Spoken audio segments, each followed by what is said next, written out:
Connect Samsung Galaxy A57 into your car. First of all, in your car, you will have to turn on ignition. And right now, you will have to go into the settings on your phone, go into the connections, more connection settings. I mean, we have to actually go for connected devices. And then, sorry for that music, but we have to actually go for Android Auto at the bottom. And now we have to click to connect a vehicle. Sometimes when you got older version of the Android Auto, you will be redirected into the Play Store, where you have to simply download the latest version. And as you can see, we can find two options, wireless or wired. So first of all, let's start with the wireless method. You have to click here. And now in your car screen, you have to also turn on the Bluetooth, but also the Wi-Fi if possible. If you don't have this screen in your car, you have to take a look on the steering wheel. In the most cases, you can find a Bluetooth pairing button. And next, you have to simply select that connect using a Bluetooth, click to pair a vehicle, and now you should find your car on available devices list.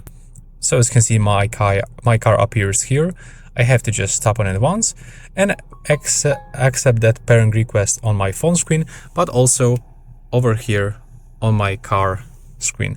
And now we'll also receive some other things, like we have to grant permissions into everything one by one on our car screen, but also on our phone screen. And just everything that will pop up on your screen, you have to simply accept.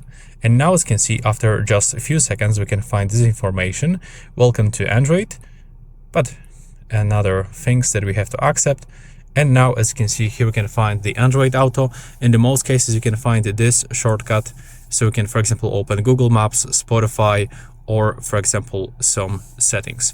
And the second method, if you want to use a wired connection, you just have to grab the USB-C cable or USB-A and plug it into the USB port that is compatible with the Android Auto. So that's how it looks actually in my car. This is this port. And also the second then connect to your Samsung A57, and now you will be like automatically connected. You don't even have to press on anything because it will just connect to you automatically.